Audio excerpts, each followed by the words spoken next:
al acto. Si queréis agruparos un poco, ¿qué tal? ¿Se oye bien? Vale.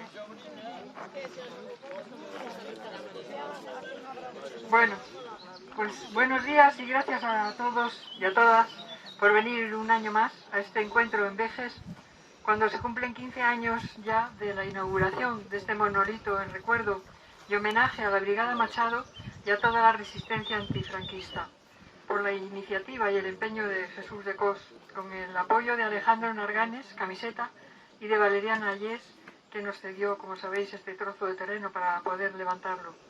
Vaya un recuerdo de gratitud hacia ellos. Recordamos, por supuesto, a todos los guerrilleros a los que la democracia actual les debe un reconocimiento, porque no fue precisamente el Borbón quien trajo la democracia a este país, como pretenden vendernos en ocasiones, sino miles de combatientes que no se doblegaron y dieron su vida por luchar contra el fascismo y la dictadura. Gente que prefirió morir a vivir de rodillas o que pasó muchos años de cárcel por defender las libertades. Libertades que se van perdiendo paulatinamente, las pocas que se habían conseguido.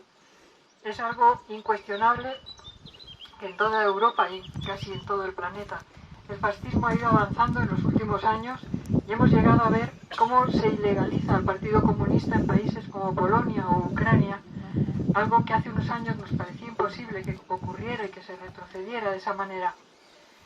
Como diría Jesús, se avecinan tiempos muy negros. Aquí hemos visto hace unos días cómo arrasaba el avance de la derecha y la ultraderecha en las elecciones, y aunque sabemos que la unión de la izquierda es fundamental, si queremos conseguir afianzar un gobierno que nos asegure avances sociales, parece que no aprendemos. Siempre recordaré a Manolo de Cos, al que muchos de vosotros conocisteis, que siempre repetía, aquí mismo también lo dijo, UHP, uníos, hermanos proletarios. Mientras no comprendáis esto, no hay nada que hacer, decía siempre. Pronto tendremos un nuevo gobierno en Cantabria y me temo que lleguemos a ver desaparecer la Dirección General de Memoria Histórica, puesto que quieren derogar la ley de memoria democrática. Una dirección general con la que, a pesar de las deficiencias y la precariedad con la que trabajaban, pudimos organizar unas jornadas en noviembre pasado, sobre el papel de la mujer en la guerrilla, con conferencias a las que acudieron historiadores y proyección de 2 películas sobre el tema. Algo que a partir de ahora será impensable porque es evidente que no les interesan las víctimas del franquismo, con el manido pretexto de no reabrir viejas heridas. Hace unos días me escribía a Víctor Pina, hijo de un brigadista cubano al que estoy ayudando a tramitar su solicitud de nacionalidad española ante el Ministerio de Justicia, y me decía que su temor es que si hay un cambio de gobierno en las elecciones de julio, lo primero que hagan es derogar la ley de memoria democrática que le reconoció ese derecho. Son pequeños avances que se consiguieron y que pueden perderse de un día para otro. Y conste que yo he sido muy crítica con esa ley, porque la considero insuficiente.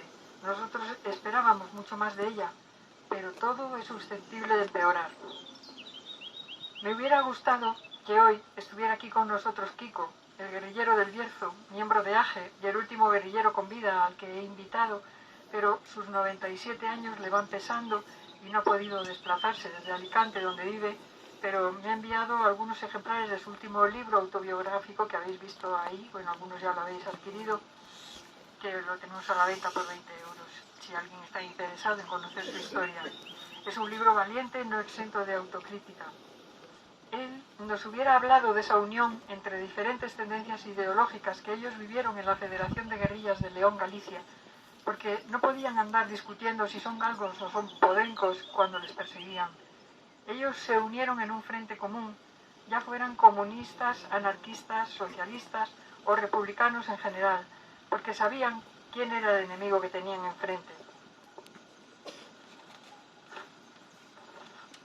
Kiko me ha mandado un breve mensaje diciendo un saludo al acto de memoria a todas las víctimas del franquismo, a mantener las reivindicaciones de reparación y reconocimiento de la dignidad democrática como cultura de un pueblo que aspira a la libertad y la convivencia en fraternidad.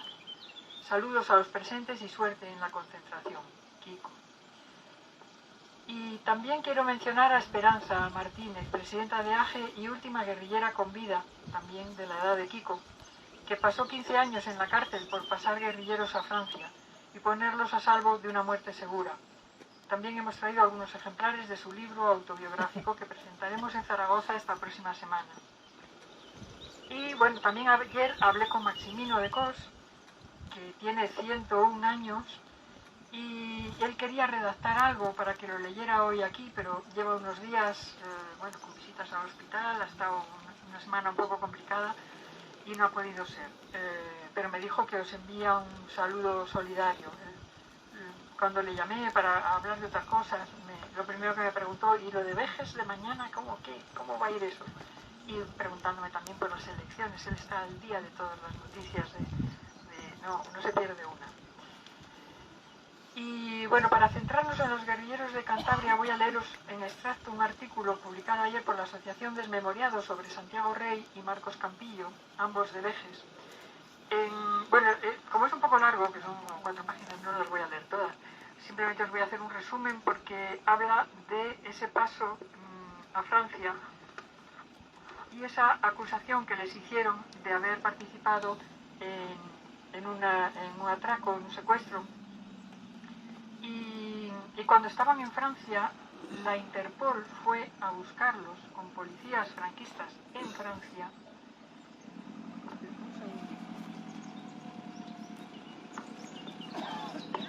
Esto fue el 16 de diciembre de 1955. La Interpol, acompañada de 2 policías españoles, detenía en Clermont-Ferrand, en la zona centro de Francia, a 2 guerrilleros de la Brigada Machado. Santiago Roy, de Vejes, primo de Daniel Rey, cuya hija nos acompaña como siempre, todos los años, que Santiago Rey se encontraba hospitalizado y José Marcos Campillo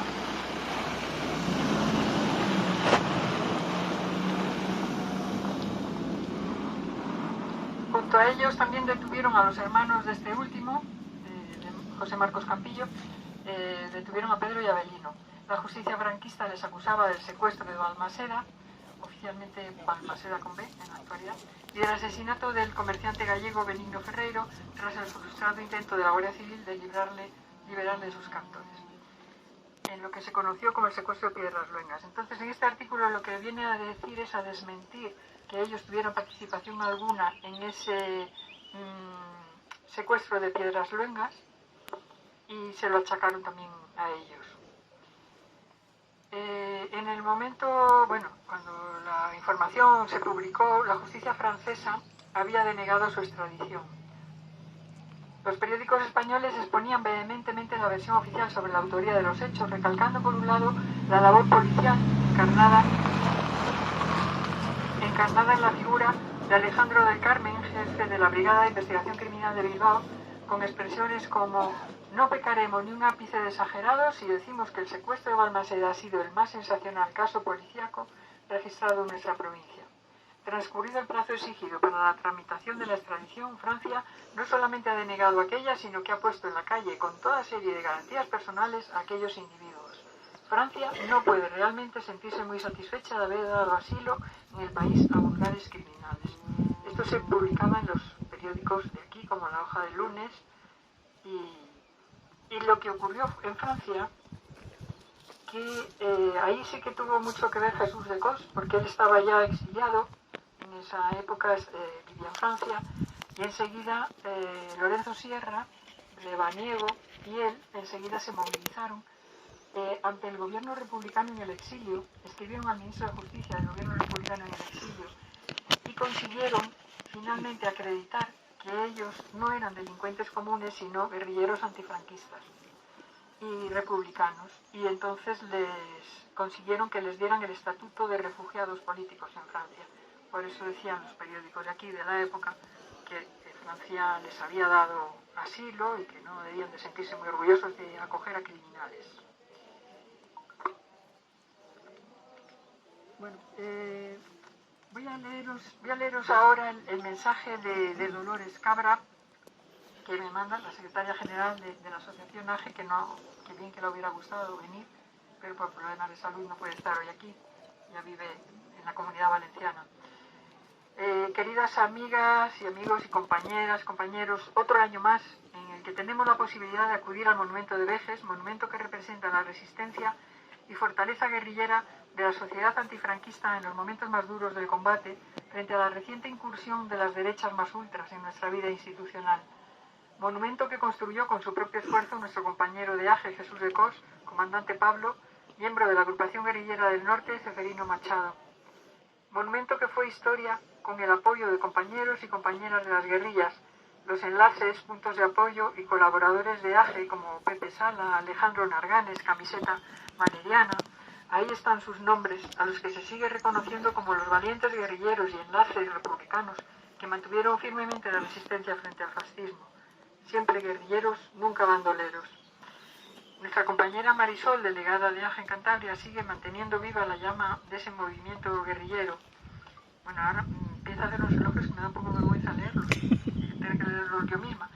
Dice, es una mujer extraordinaria con una fortaleza envidiable y en la que descansa en estos momentos buena parte de lo que concierne a la memoria democrática de la guerrilla antifranquista en Cantabria.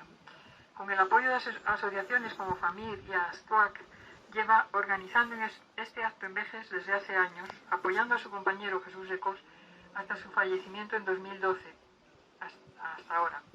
Por allí hemos pasado muchas gentes reivindicando la legalidad de la República y el reconocimiento jurídico de los guerrilleros antifranquistas, como lo hemos hecho en otros lugares de memoria, como Camargo, Ciriego, y en torno a tantas placas y estelas en las tierras de Cantabria. Vivimos momentos muy duros, momentos en los que el país ha cambiado sustancialmente y ahora tenemos que luchar por una unidad de acción y por una unidad de combate. Hay que olvidar extrañas e incoherentes desavenencias que nos abocan al fracaso. Hay que olvidar todo lo que divide e intentar que la izquierda aúne voluntades, sume apoyos y pueda plantear una lucha común frente al fascismo que se abre camino irremisiblemente en Europa. No podemos permitir que lo que hemos heredado de nuestros mayores, ese hermoso y único legado de resistencia, de tesón y generosidad fraterna, se muera por nuestra incapacidad de poder entender lo que significa la unidad, el compromiso, la solidaridad, la libertad y la vida. Estamos ante este monumento que nos indica ese ramillete de valores republicanos, esa conciencia generosa de un pueblo al que necesitan libre otros pueblos sumidos en guerra y en desastres genocidas. Por estar enferma de la espalda y no poder soportar un viaje tan largo, no puedo estar ahí como sería mi deseo. Por eso, en nombre de nuestra presidenta, la veterana guerrillera Esperanza Martínez, y en el mío propio, os pido encarecidamente desde esta asociación decana que aunéis voluntades y que oigáis la voz de la resistencia y de la solidaridad. Las palabras del comandante Pablo fueron determinantes hace años en aquel 11M. Ocupa la plaza en unidad. Salud, República y Justicia. ¡Viva la República! ¡Viva!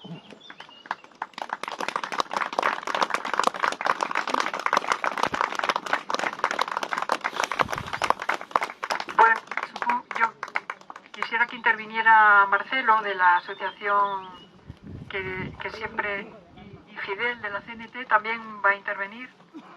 Bueno, si queréis, a mí me da lo mismo el orden. Ya que tengo aquí a Fidel de la CNT de Torrelavega.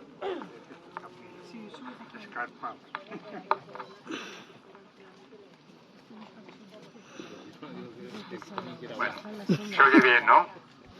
Bueno, como sabéis, sin ningún género de dudas, estamos aquí a recordar a la Brigada Machado, que se formó además en este mismo lugar, y a cuantos guerrilleros combatieron contra el fascismo después de que oficialmente hubiera acabado la guerra civil. Para ellos no había acabado y continuaron luchando por tres motivos, creo yo. Primero, porque después de 33 años de lucha en los frentes contra el fascismo internacional, porque no hay que olvidar que los de Franco estaban ayudados por los alemanes y los fascistas italianos, después de 33 meses, como digo, se negaban a rendirse y a doblar la cerviz ante aquellos contra los que habían combatido y en cuya lucha muchos habían muerto ya. Por otra parte, ellos sabían también que la Segunda Guerra Mundial era prácticamente inminente. Entonces no querían que, como he dicho antes, acabara oficialmente la guerra en España para intentar empalmar con el inicio de la Segunda Guerra Mundial, que en realidad se produjo a los 6 meses ciertamente, y de esta manera que los países que combatieran a Alemania y a Italia combatieran también el régimen fascista español, cosa que, como sabemos, luego no ocurrió. Y por otra parte sabían también, ya en tercer lugar, que la vida es lucha y no se consigue nada en la vida si no es luchando. Lo sabían de sobra. Y me parece que aquello que ocurrió pues hace casi 90 años, es increíble que no hayamos mejorado desde entonces, sino que, en mi opinión, a lo mejor soy demasiado pesimista, hemos ido hacia atrás. Cuando en distintos lugares de Europa, como Alemania, como la propia Inglaterra, que no es precisamente un país revolucionario, en España no se ha movido nada. Nada se mueve. Hasta tal punto que podemos estar en vísperas de un gobierno nacional perfectamente de PP Vox, es decir, con el fascismo una vez más en el poder en España, de manera oficial y descarada. Y nadie se mueve, como digo. Claro, hay cantidad de organizaciones que reciben sustanciosas subvenciones del Estado, de las que viven muchos de sus miembros, y claro, nadie muerde la mano que le da de comer.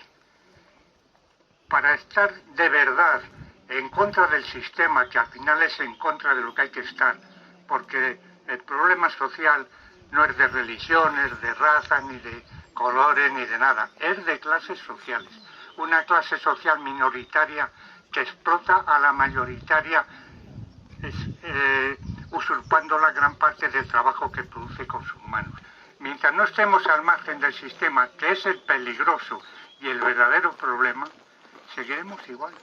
Hay que estar no recibiendo subvenciones, sino luchando en la calle organizada y solidariamente. Mientras eso no ocurra, no solo no mejoraremos, sino que iremos a peor. No basta con quejarse cuánto ha subido la cesta de la compra o qué IPC tenemos, que a mí eso me importa poco, la verdad, sino lo que hay que hacer es organizarse para luchar. Lamentarse nunca, organizarse para combatir sí. Ese es el mensaje que quiero lanzar, y ahora pues paso el micrófono a ese compañero que va a hablar después de mí. Gracias. Bueno, pasamos la palabra a Marcelo, de la Asociación Vasca Actual. Bueno, pues saludar como todos los años la presencia de tantos compañeros y compañeras aquí, nuevamente en esta cita que llevamos realizando, como decía Marisol, desde hace 15 años. Y bueno, quizás este año, no digo con más sentido que nunca, pero sí con un sentido especial. Se ha señalado aquí cómo estamos, mayormente así se analiza y así se piensa, a las puertas de un gobierno, después de las elecciones, de un gobierno de concentración nacional en el término además de aquellos que entraron con los militares en el año 39, ya para finiquitar con el gobierno republicano y los avances y las potencialidades que tenía aquel gobierno y aquella forma de encarar, pues bueno, una sociedad diferente, con más escuelas, con salud para todos, con otro tipo de reparto de la justicia social y del trabajo, en fin, algo que hubiese hecho realmente un Estado español diferente y que no hubiese permitido un Estado español como el que tenemos, un Estado español donde desde la propia democracia que dicen que tenemos, desde la muerte del dictador Francisco Franco en el 75, no se ha quitado la semilla ni la mala hierba del fascismo, sino que se dejó pervivir de una manera a veces más evidente y de otras maneras de veces más callada. Se fue regando, se fue permitiendo volver a tener carta de naturaleza a esa semilla, hasta encontrarnos con que esa semilla ha dado unas zarzas y unas enredaderas que hoy ha penetrado prácticamente todo el tejido social hasta los niveles que hoy en día vemos. También se ha comentado aquí, bueno, pues lo que significa la memoria. Creo que de la mano de esto que acabo de decir se ve más cierto y más evidente que nunca. La memoria no son los nombres de estas personas que están aquí escritas en este monumento o en tantos otros monumentos. La memoria no son los huesos de nuestros familiares sepultados en fosas comunes, ni las huellas de los fusilamientos en los paredones. La memoria fundamentalmente, para nosotros por lo menos, y así lo decimos, y así lo intentamos hacer en el trabajo que hacemos, poquito o mucho, pero siempre con ese sentido, la memoria está fundamentada sobre todo en la ideología, en qué valores se promocionan y a qué valores se combaten, en qué tipo de sociedad queremos vivir, qué tipo de sociedad queremos construir, contra qué enemigo, contra qué valores enemigos queremos luchar. Y eso, desde luego, es algo que creo que se cae por su propio peso.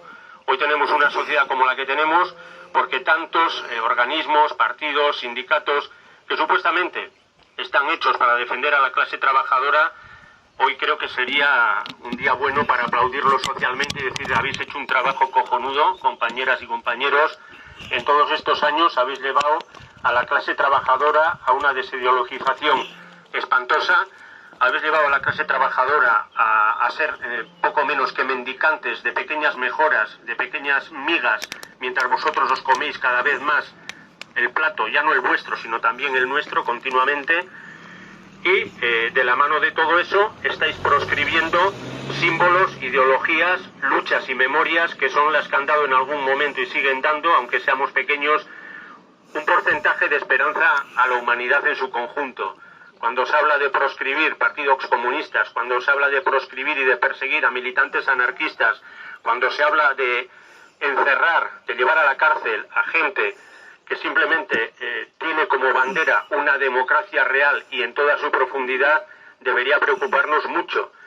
En cambio, aquí seguimos viendo la Liga, viendo el Tour, viendo la tele y creyéndonos lo que esa tele continuamente nos dice que está pasando en el mundo. No miramos ni siquiera a nuestra propia realidad cotidiana. Como decía el compañero de la CNT, no miramos a la bolsa de la compra, no miramos al recibo del gas, al recibo de la luz, no miramos a que quizás el año que viene nuestros hijos a lo mejor tienen que renunciar a sus estudios o a algunas cuestiones relacionadas con los estudios. No miramos a lo que es nuestra vida cotidiana, es decir, a nuestros derechos y a nuestra forma de vivir, a la justicia que tiene que ver con eso.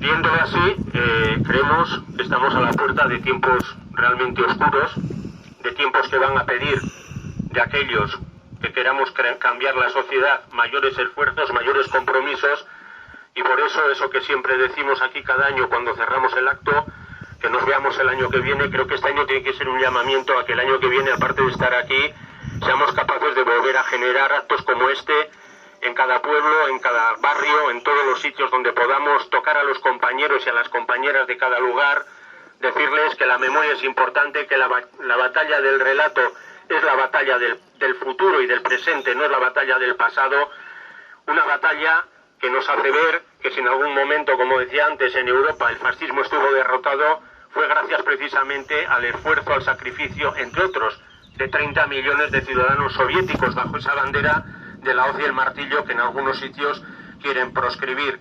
Eso también es el relato. El relato también es que precisamente no fueron los americanos y las democracias europeas las que derrotaron al nazismo y al fascismo, sino como fue en el caso del Estado español, esas mismas democracias fueron las que impidieron armarse a la República, fueron las que miraron hacia otro lado cuando se les pidió ayuda y fueron las que después, sin tardar mucho, reconocieron sin ningún tipo de problema al gobierno nazifranquista de la dictadura española, porque con ellos el negocio estaba asegurado y la clase trabajadora evidentemente disciplinada y en su sitio, esto es decir, en la sumisión. Creo que no queda mucho más que decir. Seguir confiando la unidad. Bien, la unidad nos parece perfecto. Hay que hablar de unidad. Ya sabemos que la unión hace la fuerza, pero sobre todo entendemos que la unidad tiene que darse bajo unos parámetros, con unas ideas, con unas perspectivas de lucha y no a cualquier precio. En realidad, esa unidad ficticia la podemos tener ahora en torno, por ejemplo, con todas las críticas a esa ley de memoria democrática, que puede ser derogada o no, pero no nos olvidemos que todas las carencias de la memoria democrática vienen gracias a la inactividad, a la inoperatividad de esos partidos de izquierda, incluido el que todavía está en el gobierno, que han sido trampa, buenas promesas, buenas palabras y para de contar. Muchas asociaciones también de memoria histórica, calladitas, porque como bien decía el compañero de la CNT, no muerdas la mano que te da de comer, y bien sabemos además que de estos muertos quieren vivir, y de hecho viven muchos vivos. Entonces, para nosotros entendemos que el cambio de tiempo, el cambio de coyuntura política en algunos casos va a ser importante para toda la sociedad, por supuesto, pero solamente nos plantea que debemos seguir peleando por lo que creemos, por lo que hacemos, con mayor fuerza que nunca, no dejarnos engatusar, y porque nos agiten el trapito de que el que viene después es el coco mayor, no nos dejemos engañar. El coco pequeño está aquí y está trabajando para el mismo amo y para el mismo patrón que el coco mayor. Es decir, hasta ahora los guerrilleros no están reconocidos, pero no están reconocidos después de décadas de gobierno socialista. No están reconocidos ni juzgados, evidentemente, no porque la derecha lo haya impedido, sino porque no ha habido ningún gobierno con la suficiente ética y con la suficiente, lo que hay que tener, ¿no? La suficiente ética y la suficientemente voluntad de poner las cosas en su sitio, y a los criminales y a los torturadores que todavía están con vida en los tribunales, y si no están con vida, por lo menos en los libros. Nada de eso se está haciendo y nada de eso se va a hacer. Por eso nosotros nunca hemos confiado ni hemos estado jamás dependiendo ni de la mano de ningún gobierno, sea de más izquierdas o de menos izquierdas. En la independencia de las asociaciones y en la fuerza, pequeña o grande, del movimiento popular, y en este caso del movimiento popular de memoria democrática y antifascista, es la única garantía de que esto algún día, si puede llegar a algún sitio, vaya a llegar. No en ningún gobierno, no en ningún discurso muy bonito tal día de marketing electoral, pero luego todos sabemos lo que sigue ese día, es decir, nada. Sin más, compañeros, compañeras, un fuerte abrazo, un placer como siempre estar aquí en Vejes. Para nosotros esto, de alguna manera, es territorio liberado, nos sentimos en casa, y pues en la memoria de los nuestros y los nuestras vamos a disfrutar del día, vamos a cantar, vamos a recordarles, y vamos a seguir diciendo eso, nunca bandoleros, siempre guerrilleros, y el año que viene aquí, y si puede ser, con más fuerza y con más ganas. Gracias, Marcelo. Bueno, pues ya para terminar... sí, luego nos hacemos una foto todos, la foto de grupo. Pero quería deciros que ya para terminar, mencionar el lema que siempre decía, que es el título del libro de Jesús, que aunque ya no está a la venta, pero se agotó. Ni bandidos ni vencidos. Nunca nos vamos a dar por vencidos. Vamos a continuar en la lucha, en la medida de nuestras posibilidades, dando charlas en institutos, haciendo pedagogía. Allá donde seamos requeridos seguiremos dando conferencias, charlas, proyección de documentales, en fin, todo lo que esté en nuestra mano. Así que ahí seguiremos como hemos hecho siempre, hasta ahora. Así que gracias a todos y a todas por haber venido y por apoyarnos. Y como sabéis, vamos a subir a comer a la bolera, aprovechando que hace un buen día y que seguramente las lluvias, si es que viene, será por la tarde. Pero ahora vamos a aprovechar este día. Creo que nos van a preparar, nos están preparando ya unas